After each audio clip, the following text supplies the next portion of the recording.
ये महिला चलते चलते अपने शरीर से कपड़े उतारने लगी और हैरानी की बात है कि उसने सीढ़ियों के बीच में ही ठंडे पानी से नहाना शुरू कर दिया। पाइप से निकलता पानी उसके शरीर पर गिरा, जिससे उसकी मोहकता तुरंत जाग उठी और उसकी खूबसूरती पूरी तरह से निखर आई। इसी दौरान नीचे से कोई आवाज आई।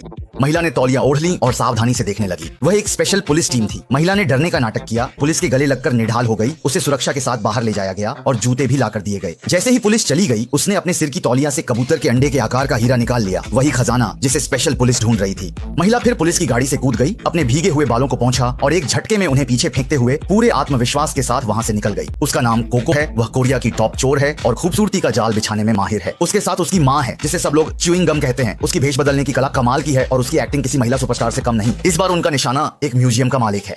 कोको माता पिता के नाम पर अपनी नकली माँ को साथ लेकर म्यूजियम घूमने आई और इसी बहाने दामाद की काबिलियत भी परख ली। कोको उनके जाने के बाद अपनी जैकेट और स्कर्ट उतारती है, जिससे पहले से पहना हुआ टाइट सूट दिख जाता है। वह ईयरपीस लगाती है और सिग्नल भेजती है। छत पर मौजूद साथी ने एक सटीक निशाना लगाकर रस्सी को खिड़की के सामने फेंका, फिर रस्सी के सहारे दीवार के बाहर से 2 कदम लेते हुए छत पर पहुंचा। इसके बाद बिजली का मेन स्विच बंद किया और वेंटिलेशन शाफ्ट से अंदर घुस गया। इसी दौरान कोको के साथी ने साउंड डिकोडर की मदद से पासवर्ड चुरा लिया, फिर सिर दर्द का बहाना बनाकर डिकोडर को बक्से के नीचे छुपा दिया और जाते समय च्यूइंग गम से इंफ्रारेड डिवाइस को चिपका दिया। उनके जाते ही कोको तुरंत अंदर घुस गई। उसे 3 मिनट के भीतर यहाँ से निकलना था। डिकोडर से पासवर्ड डिकोड कर वह सफलतापूर्वक अंदर पहुंच गई।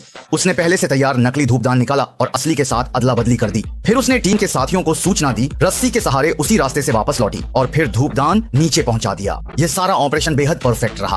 आखिर में वह हवा में छलांग लगाकर कमरे में लौटी और जल्दी से पहले वाली पोशाक पहन ली। हालांकि उसकी हालत थोड़ी अस्त व्यस्त थी, लेकिन शक से बचने के लिए उसने कहा कि उसके रिश्तेदार आ गए हैं और इसी बहाने वह बच निकली। आखिर में वह और कोको दोनों शान से म्यूजियम से बाहर निकल गए।